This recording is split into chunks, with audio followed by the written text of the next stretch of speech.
ಓಂ ಶಾಂತಿ. ಶಿವ ತಂದೆಯ ಮಧುರ ಮಹಾವಾಕ್ಯ.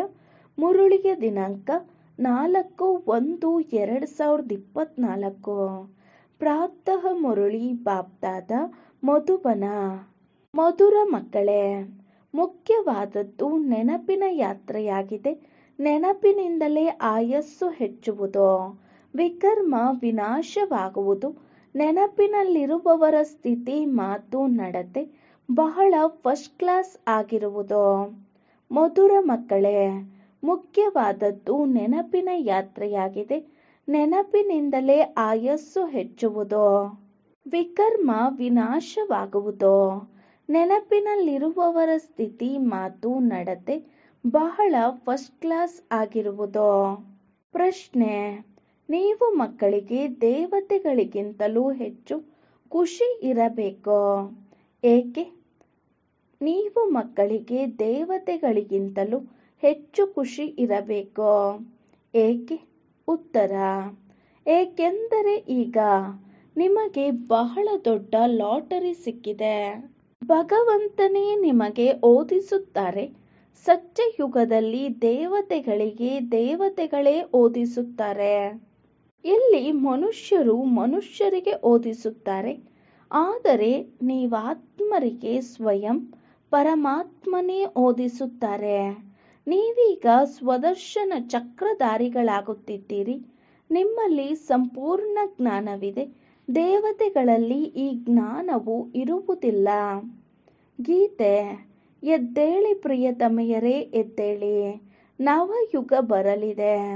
ಓಂ ಶಾಂತಿ. ಹೊಸ ಯುಗದಲ್ಲಿ ದೇವಿ ದೇವತೆಗಳಿರುತ್ತಾರೆ. ಅವರು ಮನುಷ್ಯರೇ, ಆದರೆ ಅವರ ಗುಣಗಳು ದೇವತೆಗಳ ಹಾಗಿರುತ್ತದೆ. ಅವರು ವೈಷ್ಣವರು ಡಬಲ್ ಅಹಿಂಸಕರಾಗಿದ್ದಾರೆ. ಈಗಿನ ಮನುಷ್ಯರು ಡಬಲ್ ಹಿಂಸಕರಾಗಿದ್ದಾರೆ. ಹೊಡೆದಾಟವನ್ನು ಮಾಡುತ್ತಾರೆ, ಕಾಮ ಕಟಾರಿಯನ್ನು ನಡೆಸುತ್ತಾರೆ. ಇದಕ್ಕೆ ಮೃತ್ಯು ಲೋಕವೆಂದು ಹೇಳಲಾಗುತ್ತದೆ. ಇಲ್ಲಿ ವಿಕಾರಿ ಮನುಷ್ಯರಿದ್ದಾರೆ. ಎಲ್ಲಿ ದೇವಿ ದೇವತೆಗಳಿರುವರೋ ಅದಕ್ಕೆ ದೇವಲೋಕವೆಂದು ಹೇಳಲಾಗುತ್ತದೆ. ಅವರು ಡಬಲ್ ಅಹಿಂಸಕರಾಗಿದ್ದರು.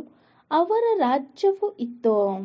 ಕಲ್ಪದ ಆಯಸ್ಸು ಲಕ್ಷಾಂತರ ವರ್ಷಗಳಾಗಿದ್ದರೆ ಯಾವುದೇ ಮಾತಿನ ವಿಚಾರವು ಬರುತ್ತಿರಲಿಲ್ಲ.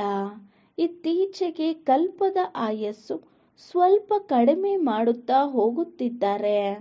ಕೆಲವರು 7,000 ವರ್ಷಗಳೆಂದು, ಇನ್ನೂ ಕೆಲವರು 10,000 ವರ್ಷಗಳೆಂದು ಹೇಳುತ್ತಾರೆ. ನೀವು ಮಕ್ಕಳಿಗೆ ಇದೂ ಸಹ ತಿಳಿದಿದೆ. ತಂದೆಯು ಶ್ರೇಷ್ಠಾತಿ ಶ್ರೇಷ್ಠ ಭಗವಂತನಾಗಿದ್ದಾರೆ.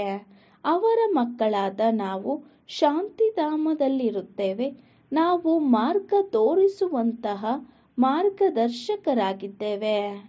ಈ ಯಾತ್ರೆಯ ಬಗ್ಗೆ ಯಾವುದೇ ವರ್ಣನೆ ಇಲ್ಲ. ಗೀತೆಯಲ್ಲಿ ಮನ್ಮನಾಭವ ಎಂಬ ಅಕ್ಷರವಿದೆ. ಆದರೆ ಅದರ ಅರ್ಥವೇನು? ತನ್ನನ್ನು ಆತ್ಮನೆಂದು ತಿಳಿದು ತಂದೆಯನ್ನು ನೆನಪು ಮಾಡಿರಿ ಎಂಬುದು ಯಾರ ಬುದ್ಧಿಯಲ್ಲಿಯೂ ಬರುವುದಿಲ್ಲ. ಯಾವಾಗ ತಂದೆಯು ಬಂದು ತಿಳಿಸುವರೋ ಆಗ ಬುದ್ಧಿಯಲ್ಲಿ ಬರುವುದು. ಈ ಸಮಯದಲ್ಲಿ ನೀವು ಮನುಷ್ಯರಿಂದ ದೇವತೆಗಳಾಗುತ್ತೀರಿ. ಇಲ್ಲಿ ಮನುಷ್ಯರಿದ್ದಾರೆ. ದೇವತೆಗಳು ಸತ್ಯಯುಗದಲ್ಲಿ ಇರುತ್ತಾರೆ. ಅವಶ್ಯಕವಾಗಿ ನೀವೀಗ ಮನುಷ್ಯರಿಂದ ದೇವತೆಯಾಗುತ್ತೀರಿ. ನಿಮ್ಮದು ಇದು ಈಶ್ವರೀಯ ಮಿಷನ್ ಆಗಿದೆ. ನಿರಾಕಾರಿ ಪರಮಾತ್ಮನನ್ನು ಯಾವ ಮನುಷ್ಯರೂ ತಿಳಿದುಕೊಳ್ಳಲು ಸಾಧ್ಯವಿಲ್ಲ. ನಿರಾಕಾರನಿಗೆ ಕಾಲು ಕೈಗಳು ಎಲ್ಲಿಂದ ಬಂದಿತು?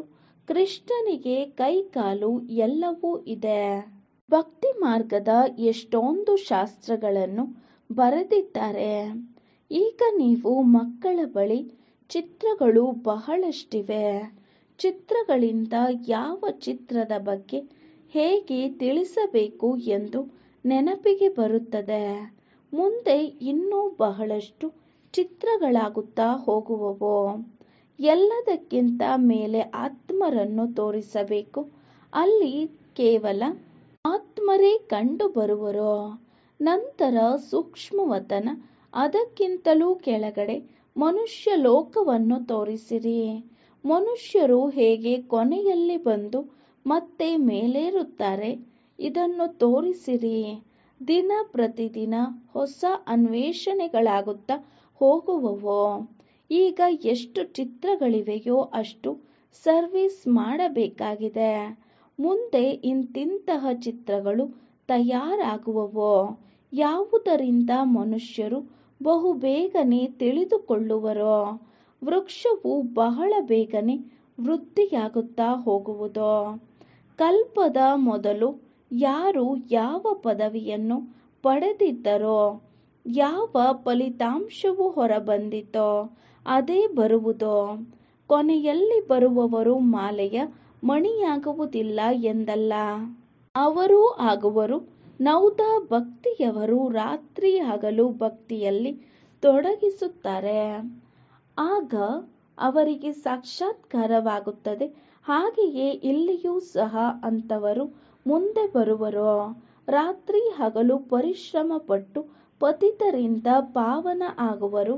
ಎಲ್ಲರಿಗೆ ಅವಕಾಶವಿದೆ.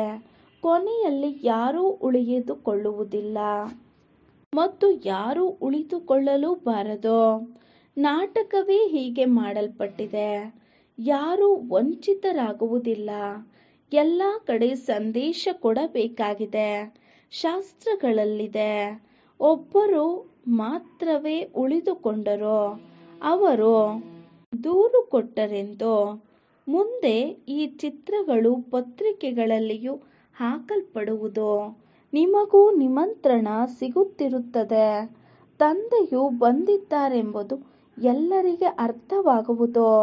ಯಾವಾಗ ಪೂರ್ಣ ನಿಶ್ಚಯವಾಗುವುದೋ ಆಗ ಓಡೋಡಿ ಬರುತ್ತಾರೆ.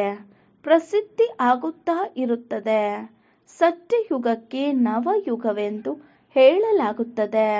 ನವಯುಗ ಎಂಬ ಹೆಸರಿನ ಪತ್ರಿಕೆ ಇದೆ ಹಾಗೂ ನವದೆಹಲಿ ಎಂದು ಹೇಳುತ್ತಾರೆ. ಆದರೆ ಹೊಸ ದೆಹಲಿ ಇದ್ದಾಗ ಈ ಹಳೆಯ ಕೋಟೆಗಳು, ಕೊಳಕು ಇತ್ಯಾದಿ ಇರುವುದಿಲ್ಲ.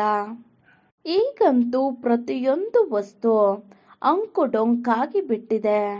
ಸತ್ಯಯುಗದಲ್ಲಿ ಎಲ್ಲ ತತ್ವಗಳು ಆರ್ಡರ್ನಲ್ಲಿರುತ್ತವೆ. ಇಲ್ಲಂತೂ 5 ತತ್ವಗಳು ತಮೋ ಪ್ರಧಾನವಾಗಿವೆ. ಅಲ್ಲಿ ಎಲ್ಲವೂ ಸತೋ ಪ್ರಧಾನವಾಗಿರುತ್ತವೆ. ಆದ್ದರಿಂದ ಪ್ರತಿಯೊಂದು ತತ್ವದಿಂದ ಸುಖ ಸಿಗುತ್ತದೆ.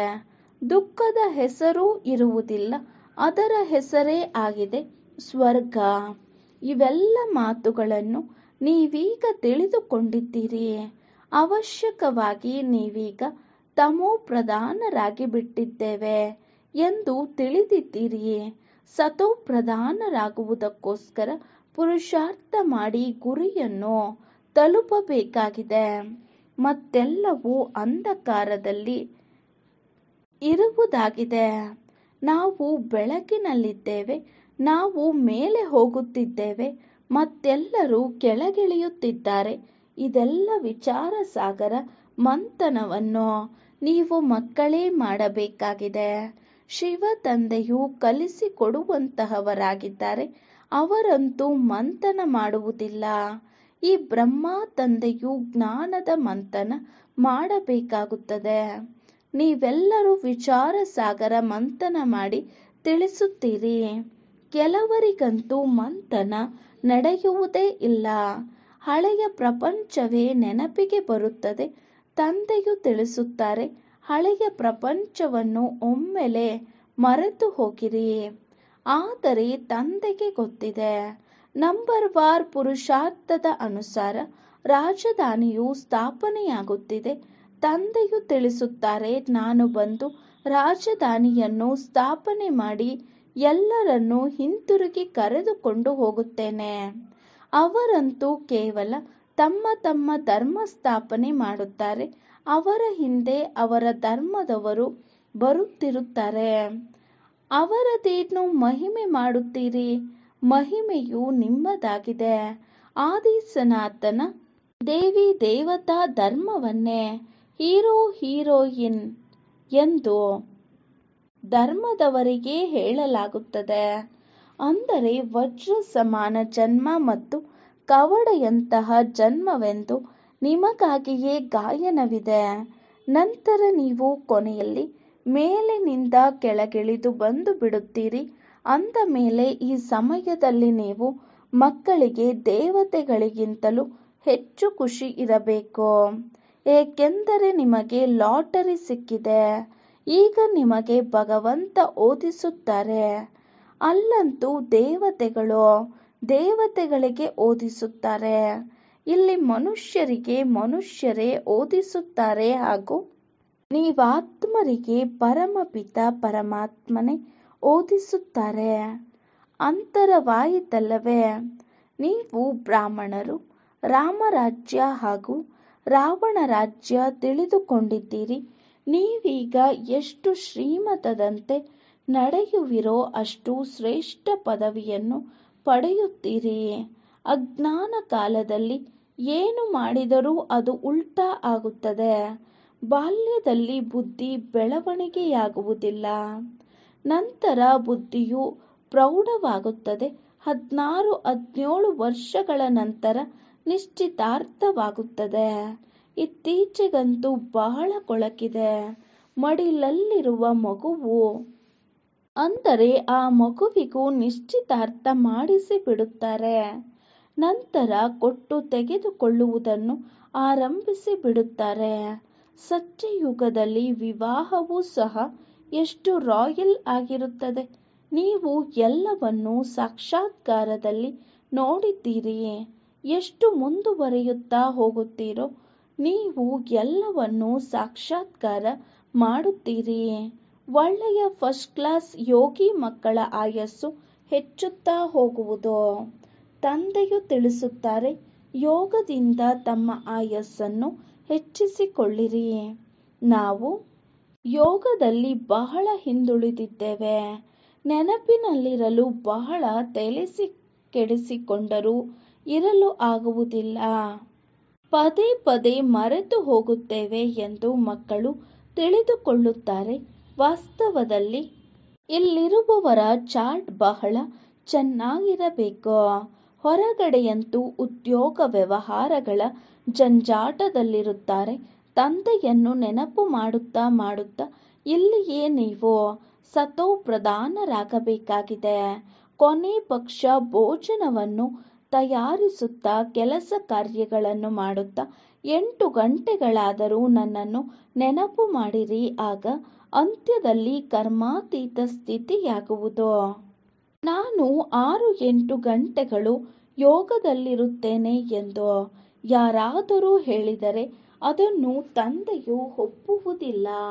ಅನೇಕರಿಗೆ ಸಂಕೋಚವಾಗಿ ಚಾರ್ಟ್ ಬರೆಯುವುದಿಲ್ಲ. ಅರ್ಧ ಗಂಟೆಯೂ ನೆನಪಿನಲ್ಲಿ ಇರುವುದಿಲ್ಲ. ಮುರುಳಿಯನ್ನು ಕೇಳುವುದು ಯೋಗವಲ್ಲ. ಇದು ಕೇವಲ ಧನ ಸಂಪಾದನೆಯಾಯಿತು. ನೆನಪಿನಲ್ಲಿದ್ದಾಗ ಕೇಳುವುದೇ ನಿಂತು ಹೋಗುತ್ತದೆ. ಕೆಲವು ಮಕ್ಕಳು ಬಾಬಾ ನಾವು ನೆನಪಿನಲ್ಲಿದ್ದು ಮುರುಳಿ ಕೇಳಿದೆವು ಎಂದು ಬರೆಯುತ್ತಾರೆ. ಆದರೆ ಇದು ನೆನಪಾಗಲಿಲ್ಲ. ತಂದೆಯೇ ಸ್ವಯಂ ಹೇಳುತ್ತಾರೆ. ಅಂದರೆ ಬ್ರಹ್ಮ ತಂದೆಯು ಸ್ವಯಂ ಹೇಳುತ್ತಾರೆ, ನಾನು ಪದೇ ಪದೇ ಮರೆತು ಹೋಗುತ್ತೇನೆ. ನೆನಪಿನಲ್ಲಿ ಭೋಜನ ಮಾಡಲು ಕುಳಿತುಕೊಳ್ಳುತ್ತೇನೆ. ಬಾಬಾ ತಾವಂತೂ ಅಭೋಕ್ತರಾಗಿದ್ದೀರಿ. ತಾವು ತಿನ್ನುತ್ತೀರಿ, ನಾನು ತಿನ್ನುತ್ತೇನೆ ಎಂದು ಹೇಗೆ ನಾನು ಹೇಳಲಿ? ಕೆಲವು ಮಾತುಗಳಲ್ಲಿ ತಂದೆಯು ಜೊತೆ ಇದ್ದಾರೆ ಎಂದು ಹೇಳುತ್ತೇವೆ. ಮುಖ್ಯವಾದದ್ದು ನೆನಪಿನ ಯಾತ್ರೆಯಾಗಿದೆ. ಮುರುಳಿಯ ಸಬ್ಜೆಕ್ಟ್ ಸಂಪೂರ್ಣ ಬೇರೆಯಾಗಿದೆ. ನೆನಪಿನಿಂದಲೇ ಪವಿತ್ರರಾಗುತ್ತೀರಿ. ಆಯಸ್ಸು ಹೆಚ್ಚುತ್ತದೆ. ಬಾಕಿ ಮುರುಳಿಯನ್ನು ಕೇಳಿದ ತಕ್ಷಣ ಶಿವ ತಂದೆಯೋ ಇವರಲ್ಲಿದ್ದವರಲ್ಲವೇ? ಆದ್ದರಿಂದ ಮುರುಳಿ ಕೇಳುವುದರಿಂದ ವಿಕರ್ಮ ವಿನಾಶವಾಯಿತೋ ಎಂದಲ್ಲ, ಪರಿಶ್ರಮವಿದೆ. ತಂದೆಗೆ ಗೊತ್ತಿದೆ. ಬಹಳ ಮಂದಿ ಮಕ್ಕಳು ನೆನಪೇ ಮಾಡುವುದಿಲ್ಲ. ನೆನಪಿನಲ್ಲಿರುವವರ ಸ್ಥಿತಿ, ಮಾತು, ನಡವಳಿಕೆ ಸಂಪೂರ್ಣ ಭಿನ್ನವಾಗಿರುವುದು. ನೆನಪಿನಿಂದಲೇ ಸತೋಪ್ರಧಾನವಾಗಿರುವಿರಿ. ಆದರೆ ಮಾಯೆಯು ಒಮ್ಮೆಲೆ ಮಂದ ಬುದ್ಧಿಯವರನ್ನಾಗಿ ಮಾಡಿಬಿಡುತ್ತದೆ. ಅನೇಕರಿಗೆ ಕಾಯಿಲೆ ಹೊರಬರುತ್ತದೆ. ಮೊದಲು ಯಾವ ಮೋಹವಿರಲಿಲ್ಲವೋ ಅದು ಸಹ ಹೆಚ್ಚಾಗಿ ಹೊರಬರುತ್ತದೆ. ಮತ್ತಷ್ಟು ಸಿಕ್ಕಿ ಹಾಕಿಕೊಳ್ಳುತ್ತಾರೆ. ಇದು ಬಹಳ ಪರಿಶ್ರಮದ ಕೆಲಸವಾಗಿದೆ. ಮುರುಳಿ ಕೇಳುವುದೇ ಬೇರೆ ಸಬ್ಜೆಕ್ಟ್ ಆಗಿದೆ.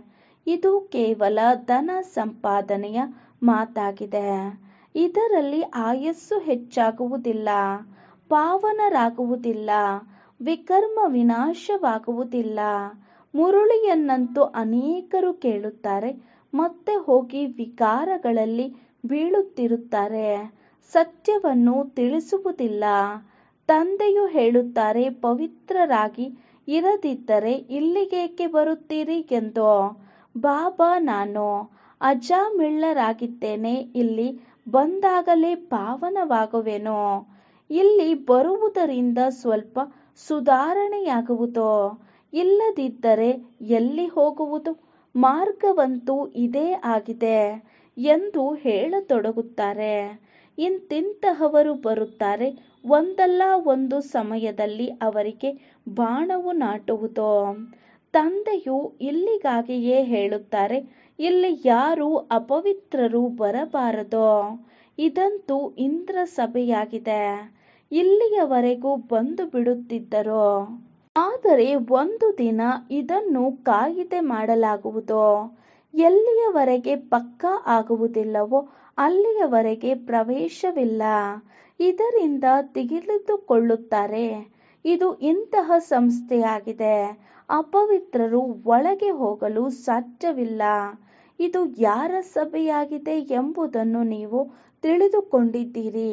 ಅರ್ಥಾತ್ ನಾವು ಭಗವಂತ, ಈಶ್ವರ, ಸೋಮನಾಥ, ಬಬುಲ್ನಾಥನ ಬಳಿ ಕುಳಿತಿದ್ದೇವೆ.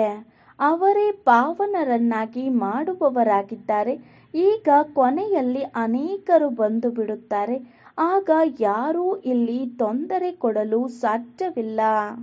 ಯಾರು ಈ ಧರ್ಮದವರಾಗಿದ್ದಾರೆಯೋ ಅವರು ಬಂದು ಬಿಡುವರು. ಆರ್ಯ ಸಮಾಜಿಗಳು ಹಿಂದೂಗಳಾಗಿದ್ದಾರೆ. ಕೇವಲ ಮಠ ಪಂಥವನ್ನು ಬೇರೆ ಮಾಡಿಬಿಟ್ಟಿದ್ದಾರೆ. ದೇವತೆಗಳಾಗಿರುವುದು ಸತ್ಯಯುಗದಲ್ಲಿ. ಇಲ್ಲಿ ಎಲ್ಲರೂ ಹಿಂದೂಗಳಿದ್ದಾರೆ. ವಾಸ್ತವದಲ್ಲಿ ಹಿಂದೂ ಎಂಬ ಧರ್ಮವಿಲ್ಲ. ಈ ಹಿಂದೂಸ್ತಾನವೆಂಬುದು ದೇಶದ ಹೆಸರಾಗಿದೆ.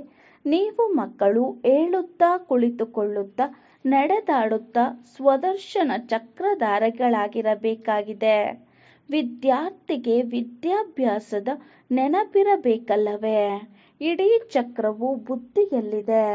ದೇವತೆಗಳು ಮತ್ತು ನಿಮ್ಮಲ್ಲಿ ಸ್ವಲ್ಪ ಅಂತರ ಉಳಿದುಕೊಂಡಿದೆ. ಪಕ್ಕಾ ಸ್ವದರ್ಶನ ಚಕ್ರಧಾರಿಗಳಾಗಿ ಬಿಟ್ಟರೆ ಮತ್ತೆ ವಿಷ್ಣು ಕುಲದವರಾಗಿ ಬಿಡುತ್ತೀರಿ. ನಾವು ಈ ರೀತಿಯಾಗುತ್ತಿದ್ದೇವೆ ಎಂದು ನೀವು ತಿಳಿದುಕೊಳ್ಳುತ್ತೀರಿ. ಆ ದೇವತೆಗಳು ಸಂಪೂರ್ಣರಾಗಿದ್ದಾರೆ. ಯಾವಾಗ ನಿಮ್ಮದು ಕರ್ಮಾತೀತ ಸ್ಥಿತಿಯಾಗುವುದೋ ಆಗ ನೀವು ಸಂಪೂರ್ಣರಾಗುತ್ತೀರಿ. ಶಿವ ತಂದೆಯು ನಿಮ್ಮನ್ನು ಸ್ವದರ್ಶನ ಚಕ್ರಧಾರಿಗಳನ್ನಾಗಿ ಮಾಡುತ್ತಾರೆ. ಅವರಲ್ಲಿ ಜ್ಞಾನವಿದೆಯಲ್ಲವೇ? ಅವರು ನಿಮ್ಮನ್ನು ಮಾಡುವವರಾಗಿದ್ದಾರೆ. ನೀವು ಆಗುವವರಾಗಿದ್ದೀರಿ. ಬ್ರಾಹ್ಮಣರಾಗಿ ನಂತರ ದೇವತೆಗಳಾಗುತ್ತೀರಿ. ಈಗ ಈ ಅಲಂಕಾರಗಳನ್ನು ನಿಮಗೆ ಹೇಗೆ ಕೊಡುವುದು?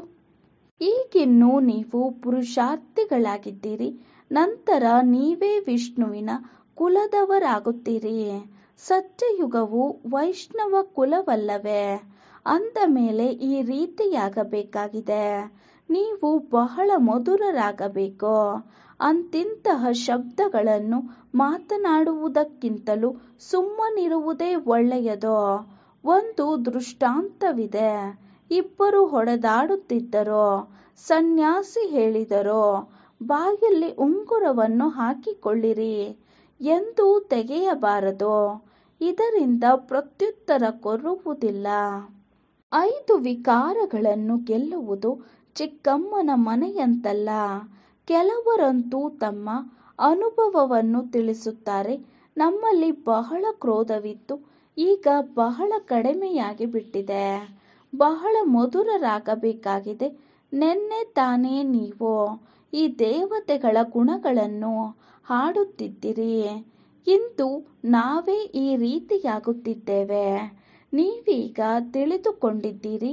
Number war ಆಗುವರು. ಯಾರು ಸರ್ವಿಸ್ ಮಾಡುವರೋ ಅವಶ್ಯವಾಗಿ ತಂದೆಯು ಅವರ ಹೆಸರನ್ನು ತೆಗೆದುಕೊಳ್ಳುವರು. ಮಾರ್ಗವನ್ನು ತಿಳಿಸಬೇಕು. ನಾವು ಸಹ ಮೊದಲು ಏನನ್ನೂ ತಿಳಿದುಕೊಂಡಿರಲಿಲ್ಲ. ಈಗ ಎಷ್ಟೊಂದು ಜ್ಞಾನವು ಸಿಕ್ಕಿದೆ.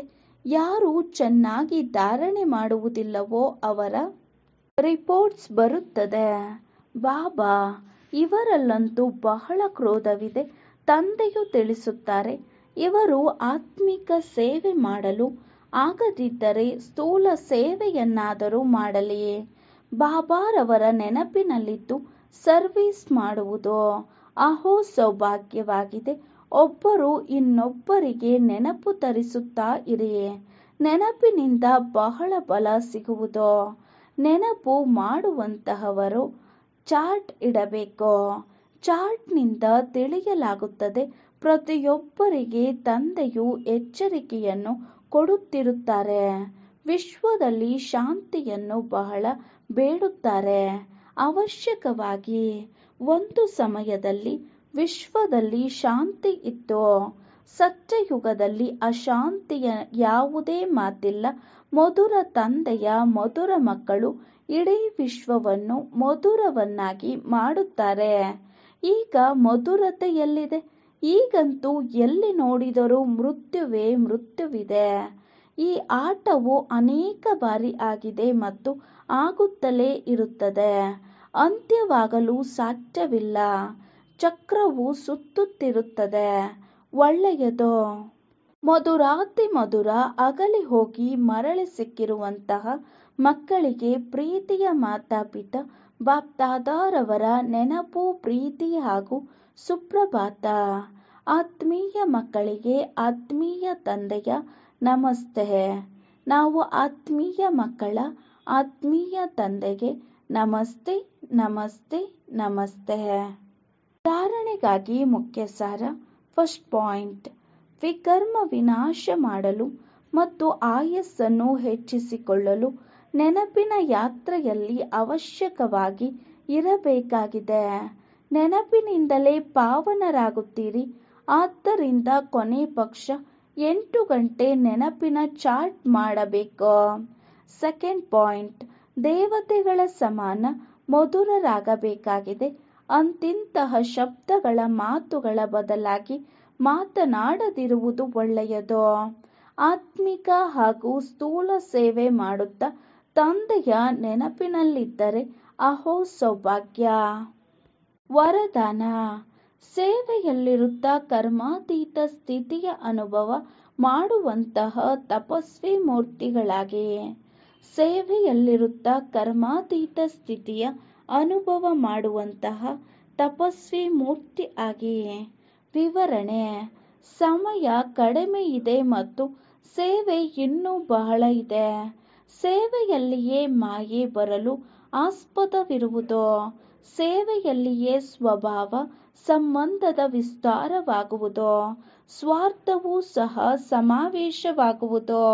ಅದರಲ್ಲಿ ಏನಾದರೂ ಸ್ವಲ್ಪ ಬ್ಯಾಲೆನ್ಸ್ ಕಡಿಮೆಯಾದರೆ ಮಾಯೆ ಹೊಸ ಹೊಸ ರೂಪ ಧಾರಣೆ ಮಾಡಿ ಬರುವುದು. ಆದ್ದರಿಂದ ಸೇವೆ ಮತ್ತು ಸ್ವಸ್ಥಿತಿಯ ಬ್ಯಾಲೆನ್ಸ್ನ ಅಭ್ಯಾಸ ಮಾಡಿ ಮಾಲೀಕರಾಗಿ ಕರ್ಮೇಂದ್ರಿಯ ರೂಪಿ ಕರ್ಮಚಾರಿಗಳಿಂದ ಸೇವೆಯನ್ನು ತೆಗೆದುಕೊಳ್ಳಿ. ಮನಸ್ಸಿನಲ್ಲಿ ಕೇವಲ ಒಬ್ಬ ಬಾಬಾರವರ ವಿನಃ ಬೇರೆ ಯಾರೂ ಇಲ್ಲ. ಈ ಸ್ಮೃತಿ ಇಮರ್ಜ್ ಇರಲಿ.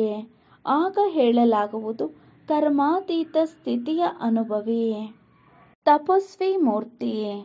ಸ್ಲೋಗನ್: ಕಾರಣರೂಪಿ ನಕಾರಾತ್ಮಕತೆಯನ್ನು ಸಮಾಧಾನ ರೂಪದ ಸಕಾರಾತ್ಮಕತೆಯನ್ನಾಗಿ ಮಾಡಿ. ಕಾರಣರೂಪಿ ನಕಾರಾತ್ಮಕತೆಯನ್ನು ಸಮಾಧಾನ ರೂಪದ ಸಕಾರಾತ್ಮಕತೆಯನ್ನಾಗಿ ಮಾಡಿ. ಅವ್ಯಕ್ತ ಶಾಂತಿಯ ಮೂಲಕ ಡಬಲ್ ಲೈಟ್ ಫರಿಸ್ತಾ ಸ್ಥಿತಿಯ ಅನುಭವ ಮಾಡಿ. ಅವ್ಯಕ್ತ ಶಾಂತಿಯ ಮೂಲಕ ಡಬಲ್ ಲೈಟ್ ಫರಿಸ್ತಾ ಸ್ಥಿತಿಯ ಅನುಭವ ಮಾಡಿ. ವಿವರಣೆ: ಫರಿಸ್ತ ಸ್ಥಿತಿಯ ಅನುಭವ ಮಾಡಲು ಯಾವುದೇ ಪ್ರಕಾರದ ವ್ಯರ್ಥ ಮತ್ತು ನಕಾರಾತ್ಮಕ ಸಂಕಲ್ಪ, ಮಾತು ಮತ್ತು ಕರ್ಮದಿಂದ ಮುಕ್ತರಾಗಿ. ವ್ಯರ್ಥ ಮತ್ತು ನಕಾರಾತ್ಮಕ ಈ ಹೊರೆ ಸದಾ ಕಾಲಕ್ಕಾಗಿ ಆಳವಾದ ಶಾಂತಿಯ ಅನುಭವ ಮಾಡಲು ಬಿಡುವುದಿಲ್ಲ. ಈಗ ವ್ಯರ್ಥ ಹೊರೆಯಿಂದ ಸದಾ ಹಗುರರಾಗಿ ಡಬಲ್ ಲೈಟ್ ಫರಿಸ್ತೆ ಆಗಿ. ಓಂ ಶಾಂತಿ.